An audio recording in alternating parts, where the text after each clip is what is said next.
is a thing which is not only occurring in the patients of the diabetes, but also there are certain conditions of the non-diabetes where also we can get the hypoglycemia. And that part had to be covered by Dr. Sandeep Rai. I hope he will join in time. In the meantime, I shall be telling you for the context setting that what is the status of hypoglycemia, what does the data say, and the biggest issues comes whenever the hypoglycemia is there, that is the recognition of the hypoglycemia. We all know that hypoglycemia is a thing, if it is not controlled, it can lead to the very adverse situation, it can lead to the bad outcomes, but how to recognize, and after this, my friend Dr. Amit Gupta shall be talking about hypoglycemia unawareness. That is again a very interesting issue to be resolved. So let's come up with the recognition and significance of hypoglycemia in type 2 diabetes mellitus. Although we know that recognition of hypoglycemia and significance of the hypoglycemia is well established in the type 1 diabetes. And many a times we tell the type 1 diabetes patient, without glucometer you cannot survive. But is it really true for the type 2 diabetes patient also? So no conflict of interest regarding this talk. So I shall be covering recognition of hypoglycemia. Then I shall be taking you on the burden and significance of the hypoglycemia, and finally factors affecting the rate of hypoglycemia. So when we talk about the hypoglycemia, it's why not is coming on the full screen? Yahan to aa raha hai? Yes, it's coming now. So once we talk about the hypoglycemia, there are multiple stages of the hypoglycemia and multiple things of the hypoglycemia what we need to understand about that. So first of all, what we call the severe hypoglycemia, what is that? Severe hypoglycemia is an event that is requiring the assistance of the another person to actively administer carbohydrate or glucagon or other resuscitation action. Plasma glucose measurements may not be available in such situation, and many of the time neurological recovery is attributable to the restoration of the plasma glucose to normal. So once you are coming across the patient and patient comes to you, he says only that he has been fainted. Somehow we could be able to give the glucose. We have given the glucose intravenously, or somebody very intelligent or doctor is there, he can say that we have given glucagon subcutaneously and he has been alerted again. So in such situation, nobody could remember to measure the blood glucose level through the glucometer most of the time. And we don't get any documentation of these kinds of the situation. Another one is the asymptomatic hypoglycemia, in which an event not accompanied by typical symptoms of the hypoglycemia, but with a measured plasma glucose concentration which is in the hypoglycemia limit. That is, currently is 70 milligram per deciliter, but actually the symptoms of the hypoglycemia arises once the glucose level comes down 54 milligram per deciliter. So it's always to remember the symptoms, neurological symptoms and other symptoms arises beyond this limit.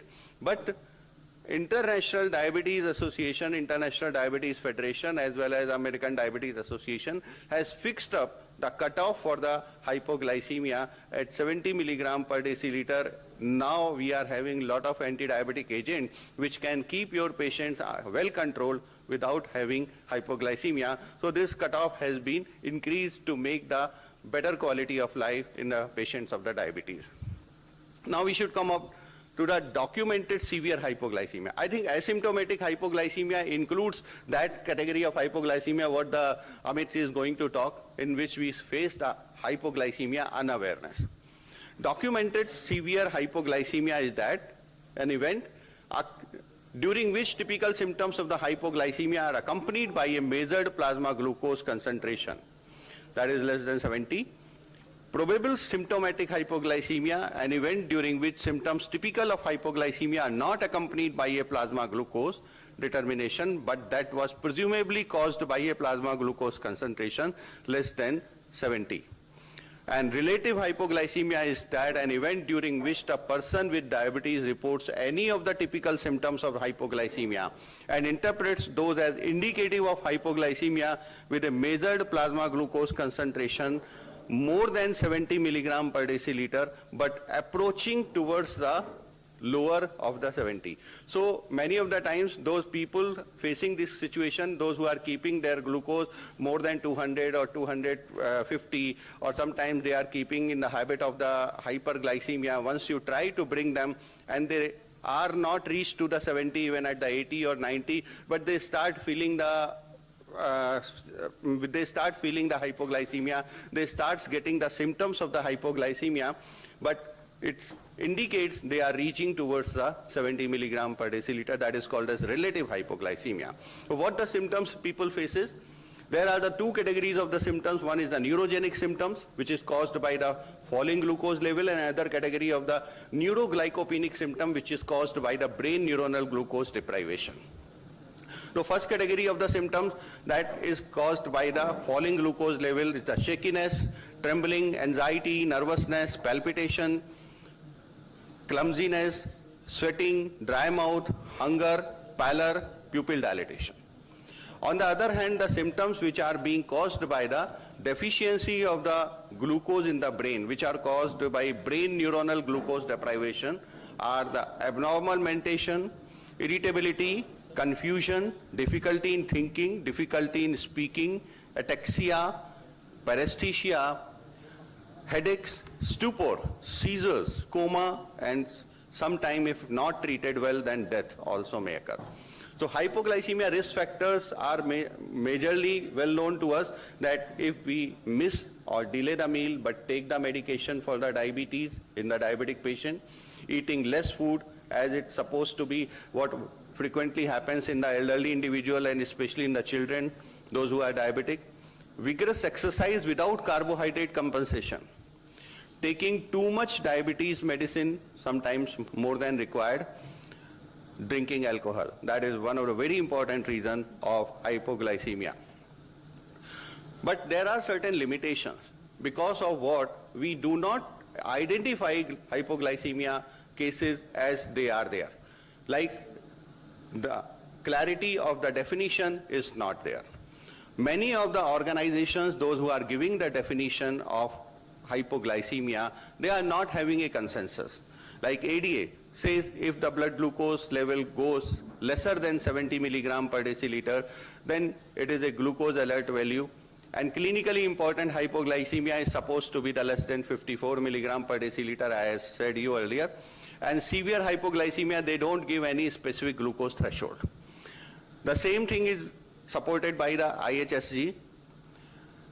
IDF is also saying almost the same thing, but little different way. IDF says that glucose alert value ranges between 54 to 70 milligram per deciliter. But if it is going less than 54, then it is clinically important. Again, it is silent for the severe hypoglycemia. ACE, American Association of the Clinical Endocrinology, says less than 70 should be glucose alert value for the hypoglycemia. It remains silent about the clinically important hypoglycemia, but severe hypoglycemia is defined by the ACE if it is required the assistance from the another person. Many organizations, including our RSSDI, are silent about the definition of hypoglycemia, especially regarding the cutoff value for the hypoglycemia. So in that way, we face this kind of the non-agreement or not available consensus for the hypoglycemia definition, because of what? Many people do not identify it, many times diagnosis is missed. And mostly it is the recollection by the patient memory which contribute the data of the hypoglycemia. And many of the times, once the recollection is not properly done by the patient is not being able to recollect properly the event, what has occurred of the hypoglycemia, it remains with the underreporting. So limitations in the hypoglycemia detections, once we talk about, 47% of the patients had unrecognized hypoglycemia detected by continuous glucose monitoring. And 83% of hypoglycemic events detected by continuous glucose monitoring, they were usually unrecognized by the patient. So you can say that how many events of the hypoglycemia are really being missed by patients as well as by the clinician. Similarly, what we see that proportion detected by the continuous glucose monitoring is over 49% overall and only 10% the severe. The same has been another study which has been done by the HAT. The difference was not very much, almost similar. 47% overall hypoglycemia could be detected and 9% severe hypoglycemia could be detected. So limitations lies in the lack of reporting, limitations lies in the incorrect or missing diagnosis, not having a consensus for the cutoff for the hypoglycemia, coding in the medical records, and many a times difficulties in analyzing the reported events. As far as the clinical trials are concerned, many of the clinical trials who reports the hypoglycemia, it's always under-reporting because they exclude the patient at high risk of the hypoglycemic events, exclude the patients with the hypoglycemia unawareness many of the time, and length of the trial is too short to accurately record events. The rates of hypoglycemia are higher in the general diabetes population compared with the rates from clinical trials. So actually the real world evidences are more important as far as the hypoglycemia is concerned. Another important thing, another important issue regarding the underreporting of the hypoglycemia is the inertia of the clinicians. Many of the time clinicians also remain reluctant about the hypoglycemia. Many a time they do not ask about the hypoglycemia to his patient, and many of the times patient is not being informed about the signs and symptoms of the hypoglycemia. Many a times clinicians do not talk about the hypoglycemia because they always remain scared that patient may not leave the medication listening about the hypoglycemia. So this scare always causes, this fear always causes a difficulty in optimum management of the hypoglycemia as well as optimum data record of the hypoglycemia. So let's talk about the burden and significance of the hypoglycemia. Is a major barrier to improving the glucose control. Many patients modify their insulin dose following a hypoglycemic event, and many patients leave the insulin after the hypoglycemic event. That's why people do not talk about, that's why people try that not to give any medication which may lead to hypoglycemia, and that also remains one of the important reasons not keeping very good control of many of the diabetes patients. Many physicians would treat patients more aggressively if there was no concern about the hypoglycemia. It has been admitted by 72% primary care physician and 79% of the diabetes specialists. So achieving glycemic control is often a challenge. Balancing between of the glycemic control and risk of hypoglycemia always there, which is to be balanced by a clinician, because always we strive for a good glycemic control to reduce the complication rates, improving the health quality of life, as well as decreasing the healthcare cost. But on the other hand, if the patient meets to the hypoglycemia, everything goes in vain. Once the patient meets the hypoglycemia, then again we get the patient's quality of life is going down. Patient says, once I am getting this much of the symptoms, what is the use of taking all these medications? Let's stop all these medications are not good for me. And when he goes to another doctor, he says immediately before starting of the treatment, doctor, don't give me this medication because this medication does not suits me. He does not know that this is the action of the medication. It is not like that this medicine is not suiting him. So compromised glycemic control is the result of the frequent hypoglycemia, increased complication, cost is increased, and quality of life is going down. And this can be reduced by the use of the modern medications which have been introduced in last 10 to 15 years, through which we can reduce the incidence of hypoglycemia. In fact, these modern medications are supposed to be almost free from the hypoglycemia. But I can tell you one or two of my own experiences. In the patients we were giving the gliflozin and gliptins, they have also come up with the glucose level 65 or sometimes 60 or sometimes less than 60 also. Although I did not see any of the patient those whom I am giving the gliptin or gliflozin less than 54, but frequently I am seeing between 54 to 70.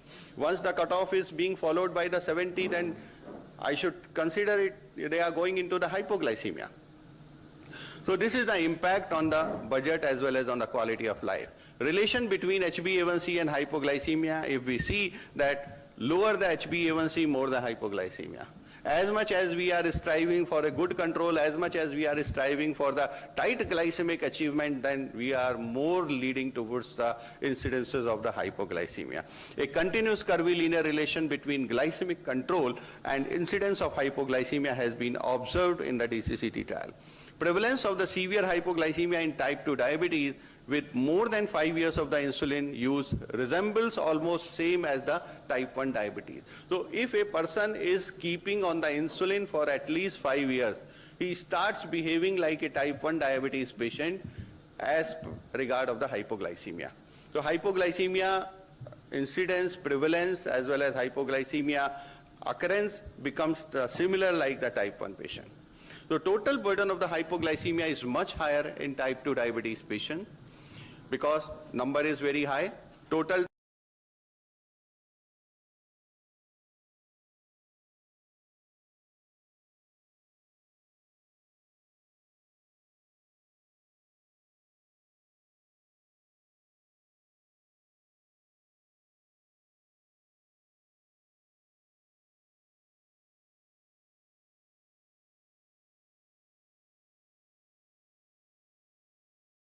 hypoglycemia is the most common and most serious complication of diabetes treatment, contributes to mortality through the cardiovascular risk. We usually try to treat the diabetes for the avoidance of the cardiovascular adverse outcome, but if the treatment leads to the cardiovascular adverse outcome through the hypoglycemia, it again raises a concern for the treatment. For many patients and their families, hypoglycemia, it is the most feared aspect of the diabetes treatment. They are more worried and more concerned about the hypoglycemia instead of the effect of treatment, instead of the reducing their hyperglycemia and reducing the concept that if you will keep your glucose level at the optimum, then you will not get the complications in your later life. So whenever you ask the patient, keep less than 100 your fasting plasma glucose, he always tries to keep it 110 or 115. He never tries to go less than 100. Some people purposefully keep the above 100, although they may not go. So they think that if it is going to beyond 100, probably they may be more risk of the hypoglycemia. The fear of hypoglycemia may compromise good diabetes control and at the same time important factor for glycemic variability also. Now the glycemic variability has been identified another important factor for the cardiovascular adverse outcome. A number of patients you must have seen, they are coming with good HbA1c control. They are having the HbA1c 6 or 6.5 or sometimes less than 7, but they are found in the ICU with the heart attack. So they are those patients, those who are although keeping their HbA1c in the target range, but they are not meeting the glucose variability at the lowest level. They are keeping the high glucose variability. There is a lack of understanding by both healthcare professional as well as in the patient. A better understanding can increase patient outcome and quality of life. So with these words, I will also invite all the people, those who are sitting here, because many of the students I can see here, you are the medical students and you are being offered the free of cost membership to the American College of Physicians. So you can go to the site of the American College of Physicians, that is www.acponline.org. Get yourself registered as a medical student. You are being offered free of cost registration, free of cost membership. And after that, you can get the free of cost virtual registration for the annual conference of our India chapter, and lot of other benefits you can achieve, and lot of information, lot of literature you can get from your site of the American College of Physicians. So please do that. So without wasting much time, thank you very much.